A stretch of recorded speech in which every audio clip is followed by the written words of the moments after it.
थराली पहुंचे मुख्यमंत्री पुष्कर सिंह धामी। पौड़ी प्रत्याशी अनिल बलूनी के समर्थन में आयोजित रोड शो में शामिल हुए सीएम। कहा, जनता के विश्वास और समर्थन से भाजपा की विजय तय।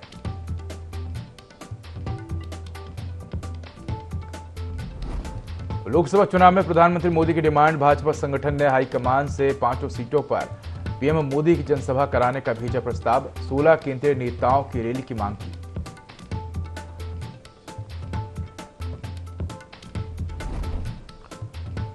हरिद्वार से कांग्रेस प्रत्याशी वीरेंद्र रावत पहुंचे डोईवाला। लोकसभा चुनाव कार्यालय का किया उद्घाटन। पूर्व मुख्यमंत्री हरीश रावत भी रहे मौजूद।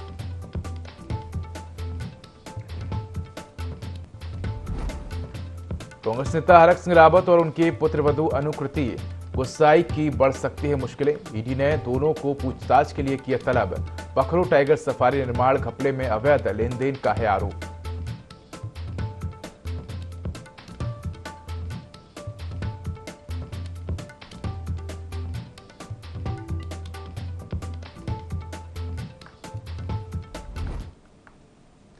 नमस्कार, मैं उदय। देवभूमि लाइव में आपका स्वागत है। बुलेटिन की शुरुआत करेंगे तमाम बड़ी खबरों के साथ। सूबे के मुख्यमंत्री पुष्कर सिंह धामी ने थराली में भाजपा के लोकसभा प्रत्याशी अनिल बलूनी के समर्थन में रोड शो कर थराली रामलीला मैदान में जनसभा को संबोधित किया। इस दौरान सीएम धामी ने कहा कि जनता को मोदी सरकार की उपलब्धियों से अवगत कराते हुए बीजेपी प्रत्याशी के पक्ष में वोट करने की लोगों से अपील की। भाजपा विधायक भूपाल राम टमटा ने कहा कि प्रधानमंत्री नरेंद्र मोदी के नेतृत्व में भाजपा अब की बार 400 पार की विजन पर है और निश्चित रूप से भाजपा 400 से अधिक सीटें जीत रही है। तो थराली में मुख्यमंत्री पुष्कर सिंह धामी ने रोड शो किया और जनसभा को संबोधित किया।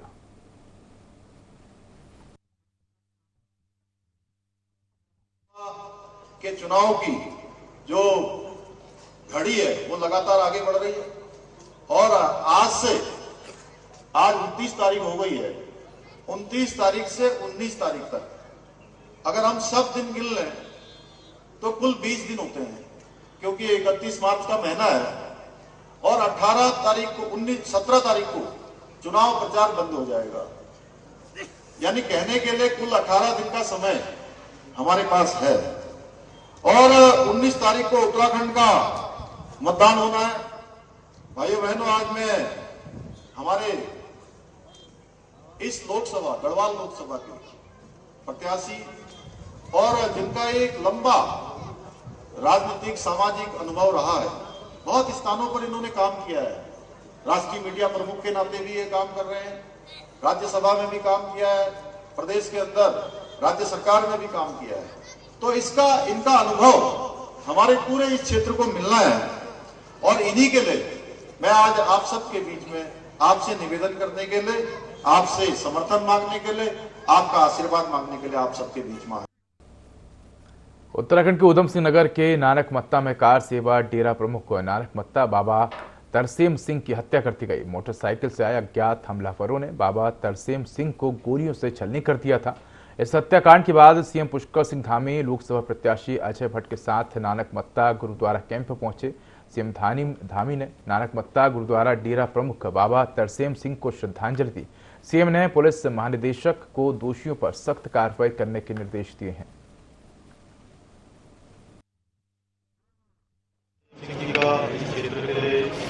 बहुत बड़ा योगदान रहा है, बहुत समाज सेवा की है, गरीबों के लिए अनेक प्रकार के काम सेवा के वो यहाँ पर संचालित करते थे।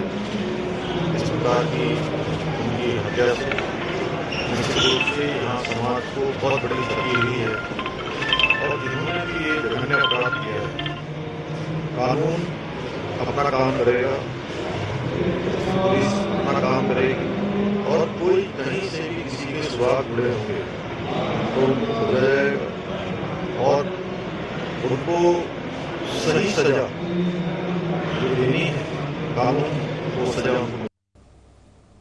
भाजपा ने लोकसभा चुनाव के लिए घोषणा पत्र को अंतिम रूप दे दिया है। भाजपा ने अपने घोषणा पत्र में जनता के सुझाव को शामिल करने के लिए पिछले दिनों 35 रथ विभिन्न विधानसभा क्षेत्रों में रवाना किए थे और प्रत्येक रथ के जिम्मे 2 विधानसभा क्षेत्र दिए गए थे। सुझाव के लिए पार्टी ने ऑनलाइन की व्यवस्था भी की थी। वहीं संकल्प पत्र संयोजक त्रिवेंद्र सिंह रावत ने कहा कि उत्तराखंड की 70 विधानसभा से जनता ने करीब 70,000 सुझाव दिए हैं।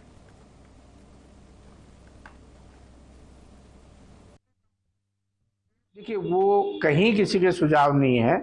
वो एक भाजपा का ये भी जुमला है। सुझाव ही लेने थे तो कम से कम ये तो बताएं, प्रदेश में उन्होंने अंकिता भंडारी हत्याकांड के वीआईपी को बचाकर अच्छा काम किया है। 16 साल की नौकरी को 4 साल में ले आए हैं अग्निवीर बना के, ये भी कोई अच्छा काम उन्होंने किया है। जोशीमठ में आज तक जो शंकराचार्य की नगरी है, भगवान बद्री विशाल की भूमि है, उस भूमि वो दरक रही है, उसमें आज तक कोई काम नहीं किया। आगामी लोकसभा चुनाव को लेकर भाजपा की तैयारियां जोरों से चल रही है। ऐसे में भाजपा कोई भी कसर नहीं छोड़ रही है। बता दें कि उत्तराखंड में 5 लोकसभा सीटों पर जहां प्रदेश के मुख्यमंत्री पुष्कर सिंह धामी प्रत्याशियों के साथ रोड शो कर रहे हैं, तो वहीं प्रधानमंत्री नरेंद्र मोदी सहित 16 केंद्रीय मंत्री उत्तराखंड में जनसभाएं करेंगे। राज्यसभा सांसद नरेश बंसल ने बताया कि लोकसभा चुनाव में प्रधानमंत्री नरेंद्र मोदी से लेकर प्रत्येक लोकसभा में सभाओं की मांग की गई है। उन्होंने कहा कि केंद्र से जल्द ही तय किया जाएगा कि उत्तराखंड में कितनी जनसभाएं होनी हैं।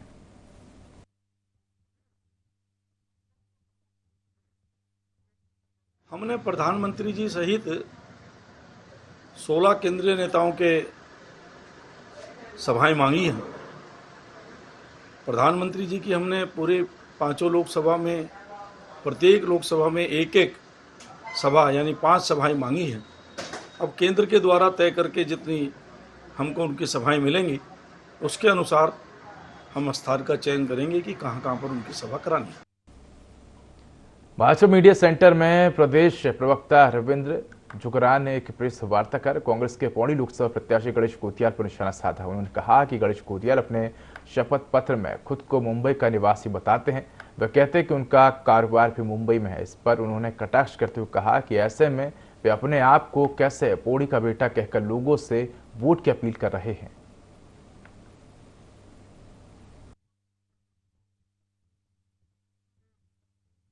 गाना गाने वालों का गाना उल्टा पड़ने जा रहा है, ऐसा स्वयं गाना गाने वाले शपथ लेके बोल रहे हैं। तो गाना तो यही है, सबको पता है, आप सब लोग जानते ही हैं, मुझे कोई नई बात नहीं कहनी है कि मैं पहाड़ को रहवासी तू दिल्ली रोण वाली। लेकिन हो क्या रहा है, यहाँ गाना थोड़ा सा ट्विस्ट ले लिया है गाने ने, और गाना गाने वाला ये कह रहा है मैं शपथ पत्र में बताऊं कि मैं बंबई को प्रवासी, मेरी शिक्षा बंबई में हुए, मेरू धंधा पानी बंबई में हुए, मेरू अपार्टमेंट घर घरौंदा सब बंबई में, मेरी गाड़ियों को नंबर भी बंबई को, ये का बाद मेरी बीवी बच्चा भी बंबई में, और मेरी बंबई रहंदी कुटुंबदारी। जैसे जैसे लोकसभा चुनाव की तारीख नजदीक आती जा रही है, सभी राजनीतिक दलों का चुनावी प्रचार भी जोर पकड़ता जा रहा है। वहीं डोईवाला में कांग्रेस कार्यालय का उद्घाटन करने कांग्रेस प्रत्याशी वीरेंद्र रावत और कांग्रेस के वरिष्ठ नेता हरीश रावत सहित कई कांग्रेसी नेताओं के साथ पहुंचे। कांग्रेस कार्यालय का विधिवत उद्घाटन करने के बाद पौड़ी लोकसभा प्रत्याशी गणेश कोतियाल ने कार्यकर्ताओं में जोश भरते हुए कहा कि अब समय कम है, सभी कार्यकर्ताओं को अब तन मन धन से चुनावी तैयारी में जुटना है। वहीं हरिद्वार लोकसभा प्रत्याशी वीरेंद्र रावत ने कहा कि भाजपा की 400 पार की मानसिकता यही है कि देश में लोकतंत्र खत्म हो जाए और तानाशाही की सरकार बन जाए।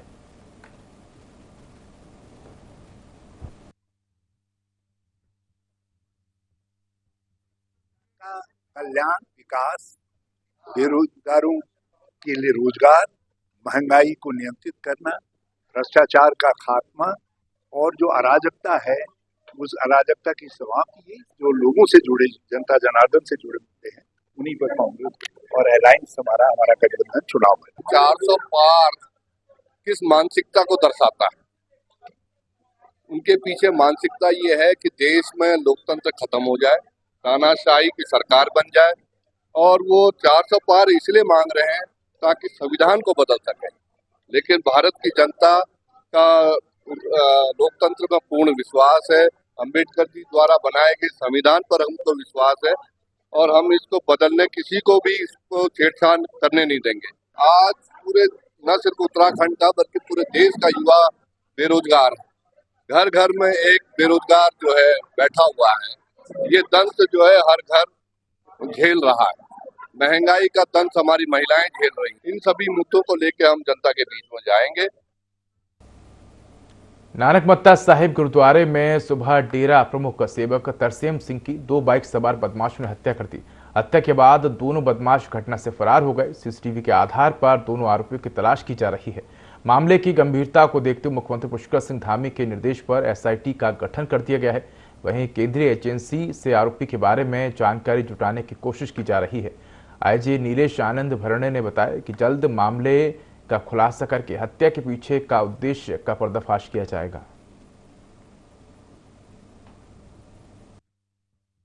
तड़के पुलिस को सूचना मिली कि 6:15 साढ़े 6 बजे करीब जो है 2 अज्ञात नकाबपोश जो है जो नानक मत्ता गुरुद्वारा है इसमें घुस आए हैं और उसके बाद उन्होंने जो है कार सेवा प्रमुख बाबा तरसेम को गोली मार दी।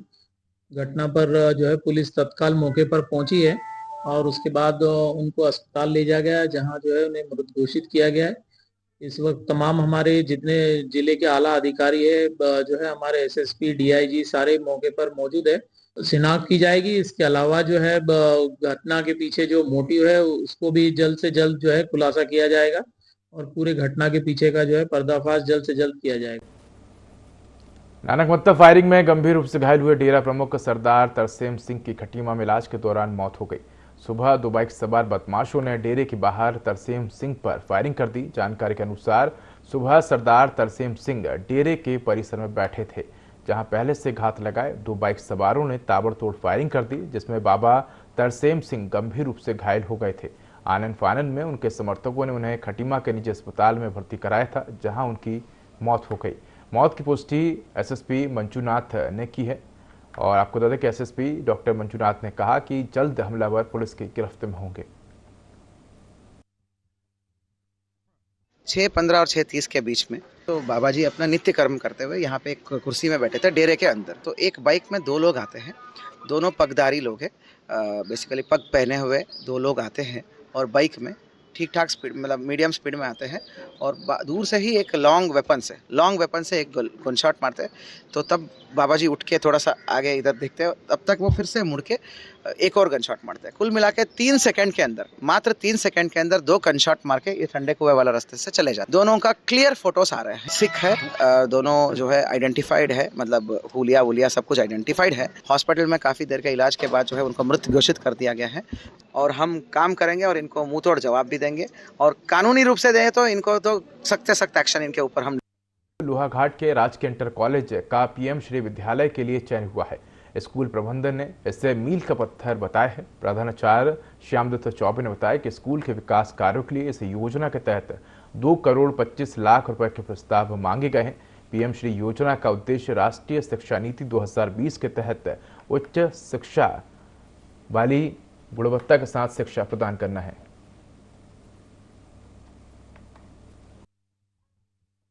इसको सर एक पीएम श्री योजना के तहत एक अलग तरह के विद्यालयों की परिकल्पना जो हमारे राष्ट्रीय शिक्षा नीति 2020 के द्वारा जो सोची गई थी, उस नीति के तहत एक ऐसे विद्यालयों की अवसंरचनाओं की कल्पना की गई कि जहां पर उसके बुनियादी जो भौतिक संसाधनों से उसको विकसित करने के साथ साथ ही उसकी शैक्षणिक और हमारी जो अन्य बौद्धिक गतिविधियों को भी एक बहुत अलग और उन्नत तरीके से इसको विकसित किया जाना है इसमें। और इसके लिए भारत सरकार द्वारा जो पीएम श्री स्कूल की योजना में अलग से एक बजट का यहाँ पर प्रावधान किया गया है, जिसमें कि 2.25 करोड़ के लगभग यहाँ पर धनराशि का प्रस्ताव आंगन मांगा गया।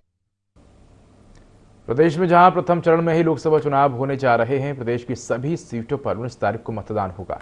तो वहीं प्रशासन ने भी 2024 चुनाव को लेकर सभी तैयारियों को पूर्ण कर लिया है।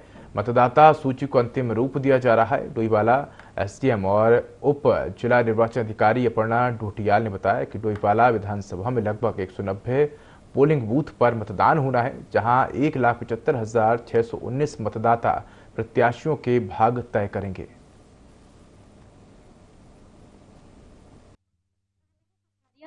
अभी तो हम लोग जो हमारे एब्सेंटी वोटर्स है यानी कि फॉर्म 12D 12 वाली जो जितने भी प्रोसेस है वो कंप्लीट कर रहे हैं, जिनको होम वोटिंग की सुविधा देनी है।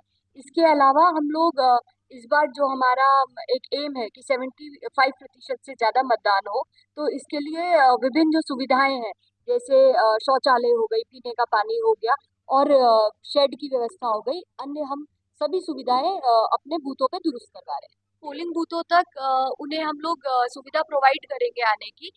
उनको एक साथी या फिर वॉलेंटियर हम लोग देंगे, जिससे वो लोग इजीली वहाँ पे वोट कर सकें। मैं सभी से ये अपील करना चाहूँगी, जिनका भी वोटर आईडी कार्ड बना है या फिर जो हमारे निर्वाचक नामावली में लोग हैं, सभी मैक्सिमम बूथ तक पहुँचे और अपना वोट। उत्तराखंड में लोकसभा चुनाव के लिए सभी 5 सीटों पर नामांकन प्रक्रिया संपन्न हो गई। इस बार कुल 63 प्रत्याशियों ने नामांकन कराया। अंतिम दिन सर्वाधिक 37 नामांकन हुए। नामांकन पत्रों की जांच और 30 मार्च को नाम वापसी के बाद ही प्रत्याशियों की अंतिम स्थिति स्पष्ट हो पाएगी। आखिरी दिन गढ़वाल सीट से कांग्रेस प्रत्याशी गणेश कोथियाल, नैनीताल से भाजपा प्रत्याशी अजय भट्ट और कांग्रेस प्रत्याशी प्रकाश जोशी ने नामांकन कराया। इसके अलावा नामांकन कराने वालों में हरिद्वार सीट से कांग्रेस प्रत्याशी वीरेंद्र रावत, बसपा उम्मीदवार मौलाना जमील अहमद और अल्मोड़ा सीट से कांग्रेस के प्रदीप टमटा शामिल रहे।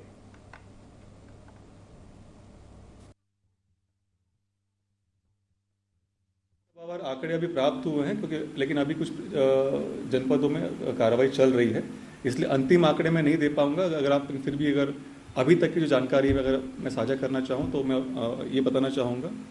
टिहरी में जो अभी तक का सूचना प्राप्त हुआ उसमें 11 नामांकन प्रत्याशियों ने नामांकन पूर्ण किए हैं। पौड़ी में 13 प्रत्याशियों ने नामांकन पूर्ण किए हैं। अल्मोड़ा में 8 प्रत्याशियों ने नामांकन पूर्ण किया है। नैनीताल उधमसिंहनगर लोकसभा सीट पर 10 प्रत्याशियों ने नामांकन पूर्ण किए हैं। हरिद्वार में यह संख्या 21 है।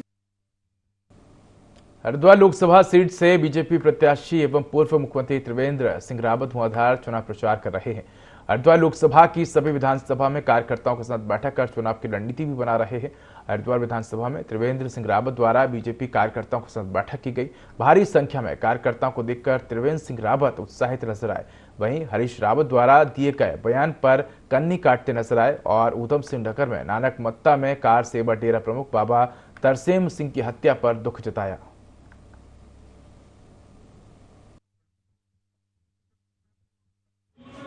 अब उन्होंने किसके लिए कहा है ये मेरी जानकारी में नहीं है, लेकिन वो ऐसा क्यों कह रहे हैं, किसके लिए कह रहे हैं, उनसे पूछा जाना चाहिए। आप देख रहे हैं चारों तरफ उत्साह है, कार्यकर्ता पूरी तैयारी में।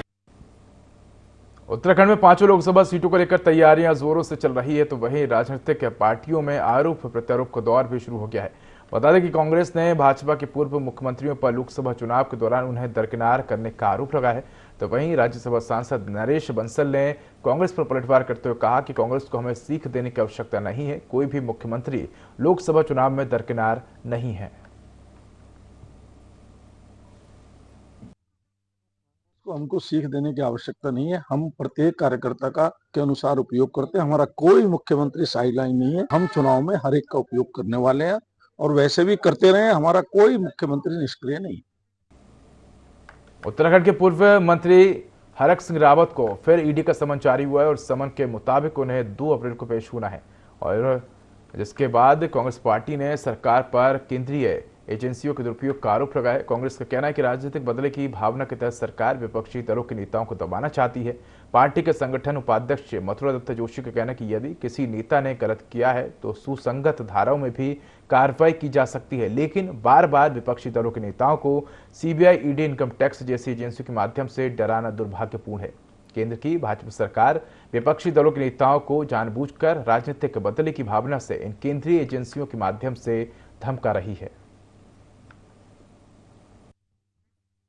देखिए, भारतीय जनता पार्टी की सरकार राजनेताओं के खिलाफ ईडी और इनकम टैक्स का प्रयोग कर रही है, धमकाने का काम कर रही है, राजनीतिक बदले की भावना से डराने और धमकाने का काम कर रही है, और जो पुराने मामले भी हैं उन मामलों में समन कर रही है। निश्चित रूप से दुर्भाग्यपूर्ण बात है और अन्यायपूर्ण बात है। हमारा साफ कहना है कि अगर किसी ने गलत काम किया है तो सुसंगत धाराएं भी हैं, आप उनमें कार्रवाई कर सकते हैं, लेकिन बार बार किसी को बुलाना, ईडी का इस्तेमाल करना, ईडी के माध्यम से डराना, इनकम टैक्स के माध्यम से डराना, ये गलत बात है। और भारतीय जनता पार्टी की सरकार, मोदी की सरकार विपक्षी दलों के नेताओं को जानबूझकर राजनीतिक बदले की भावना से ईडी और इनकम टैक्स के माध्यम से डराने और धमकाने का काम कर रही है। वर्ष 2024 के श्री केदारनाथ धाम की यात्रा को सुगम एवं सुव्यवस्थित ढंग से संचालित करने के लिए जिलाधिकारी सौरभ गहरवार ने यात्रा व्यवस्थाओं से जुड़े अधिकारियों को जो भी तैयारियां और व्यवस्थाएं की जानी है उन सभी व्यवस्थाओं को समय से पूर्ण करने के निर्देश दिए हैं। इसी क्रम में डीडीएमए द्वारा केदारनाथ यात्रा मार्ग से बर्फ हटाने का कार्य तत्परता से किया जा रहा है तथा केदारनाथ धाम हेलीपैड तक मार्ग से 3 फीट बर्फ हटाने का कार्य कर लिया गया है। भारी बर्फबारी के कारण श्री केदारनाथ धाम पैदल यात्रा मार्ग कई स्थानों पर अवरुद्ध हो गया था।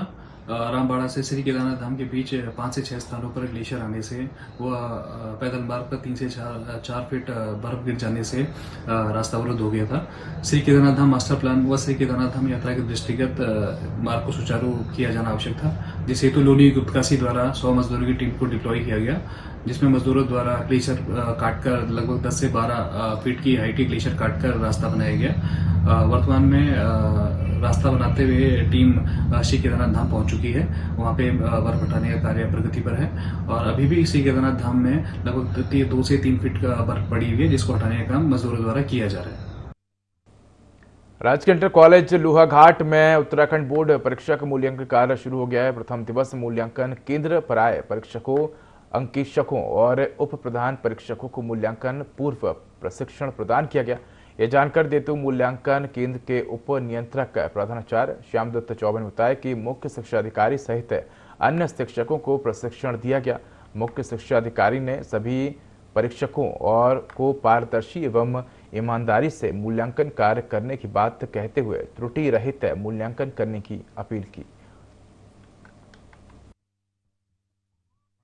द्वारा हमारा मूल्यांकन कार्य यहाँ पर प्रारंभ आज हुआ। हमारे सीओ जो है हमारे मेहरबान सिंह जी की अध्यक्षता में यह कार्यक्रम आज मूल्यांकन पूर्व प्रशिक्षण से हमने यहाँ पर प्रारंभ किया, जिसमें हमारे विभिन्न जनपदों से आए हुए परीक्षकों, अंकेक्षकों और जो उप प्रधान परीक्षक हैं उनको यहाँ पर मूल्यांकन पूर्व जो आवश्यक प्रशिक्षण था उसको दिया गया। इसमें अंकों की अंकना है या उनके कार्य दायित्व हैं अंकेक्षकों के, पर्यवेक्षकों के, और जो स्टेप वाइज मूल्यांकन है जिसमें कि छात्र का हित हो और हम उनको स्टेप वाइज उनको नंबर देकर, अंक दे करके उस कार्य योजना के तहत उनको हमने आज यहाँ पर प्रशिक्षण प्रदान किया। लोहाघाट क्षेत्र में टीके की होली के साथ ही होली पर्व का शांतिपूर्ण समापन हुआ। इस अवसर पर होली कमेटी अध्यक्ष ग्राम प्रधान भुवन चौबे ने बताया कि टीके पर सुई में विशेष होली गायन किया जाता है, जिसमें महाभारत कालीन, रामायण कालीन गाथाएं और गाने के साथ साथ विशेष बरकी फरकी होली का गायन ग्रामीणों की ओर से किया जाता है। उन्होंने बताया कि ये होली सिर्फ सुई गांव में ही गाई जाती है, जिसे देखने के लिए दूर दूर क्षेत्र से लोग पहुंचते हैं।